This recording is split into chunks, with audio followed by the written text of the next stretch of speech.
Olá, meu nome é Isabela.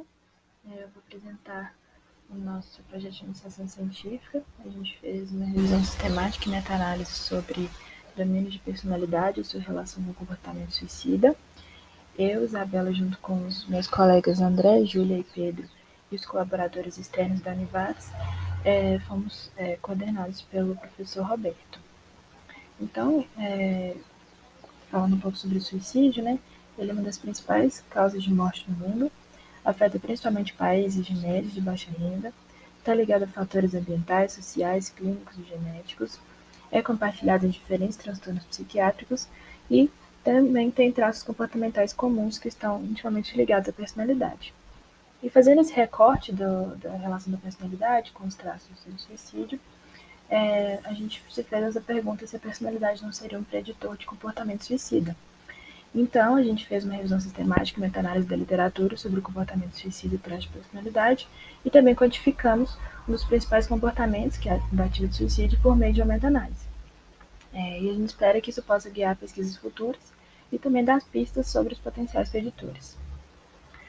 Falando um pouco da metodologia, começando pelos critérios de elegibilidade, falando principalmente do critério de inclusão, a nossa pergunta PECO foi a seguinte: para a população, a gente escolheu os adultos maiores de 18 anos, com exposição a comportamento ou ideação suicida, tentativa, risco ou suicídio propriamente dito, né? Comparador com ou sem grupo controle para comportamento suicida, e o desfecho seria a avaliação de traços de personalidade por meio de escalas. As bases de dados usadas foram o Medline, né, o bem do PubMed, o Scopus e o Web of Science, e não estabelecemos limitação de data, e os estudos incluídos foram os transversais, de coorte, de casos de controle e de ensaios clínicos. Para a seleção e coleta de dados, a gente utilizou a ferramenta online Ryan, e por meio dela a gente fez a remoção das duplicatas, avaliamos os estudos elegíveis por meio de revisores independentes, né, nós fomos treinados para poder fazer isso, e os desacordos que foram surgindo no meio desse processo foram resolvidos por meio de discussão ou por um terceiro revisor. A coleta de dados, então, ela envolveu duas etapas. A primeira etapa foi a triagem dos estudos, mais a coleta de dados resumidos.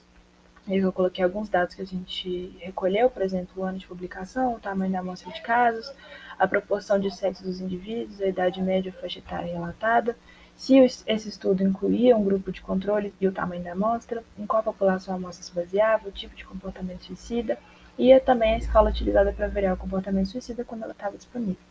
E a segunda etapa seria a coleta de dados para meta-análise, então foram incluídos o tamanho específico da amostra para o grupo de interesses, média, desvio padrão ou erro padrão da média. E por fim, a sintetização de dados, né, teve a meta-análise, então foram reunidos os principais grupos de tentativa de suicídio versus as tentativas de suicídio, a população em geral ou o diagnóstico não especificado e também transtorno de humor. Além disso, né, para poder fazer essa sintetização de dados, a gente utilizou do método GREDS, que é a diferença média padronizada, a heterogeneidade, que é estimada através dos métodos I ao quadrado e tal ao quadrado, da meta-regressão, modelo misto de máxima probabilidade restrita, e a análise de viés foi feita por meio de um gráfico de funil e o teste de regressão de Egger. Então, juntando essas três plataformas, a gente teve um total de 11.533 estudos selecionados no primeiro momento. Depois que as duplicatas foram removidas, ficamos com 6.595 estudos. Depois foram selecionados 1.561 estudos, sendo que 493 foram incluídos pela síntese qualitativa e 28 pela síntese quantitativa. Então, fazendo o recorte dos resultados para a escala de temperamento e caráter, dentre outras escalas que tiveram no projeto, mas aqui eu estou fazendo o recorte para essa escala, vou começar falando um pouquinho dela, então. Ela é dividida em três domínios principais. O primeiro de harm avoidance, que é evitar danos. O segundo de novelty seeking, que é busca por novidade. O terceiro de reward dependence, que é dependência de recompensa, né, traduzindo para português.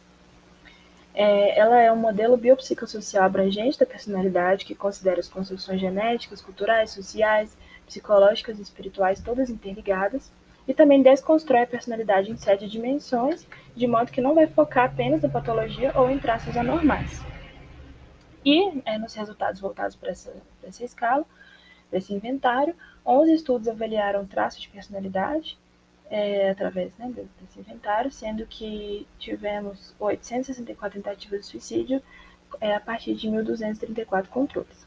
3 estudos avaliaram tentativas de suicídio sem especificar diagnóstico de transtorno, 5 avaliaram tentativas de suicídio com transtorno de depressão maior e 3 avaliaram tentativas de suicídio com transtorno bipolar e seus respectivos controles.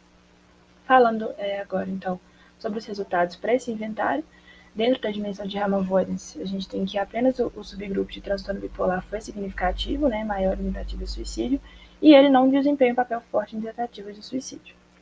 Para o Novel Seeking, parece desempenhar um papel nas tentativas de suicídio quando o diagnóstico de transtorno não é especificado, mas em contrapartida não foi significativo para os subgrupos de transtorno de depressão maior e transtorno bipolar.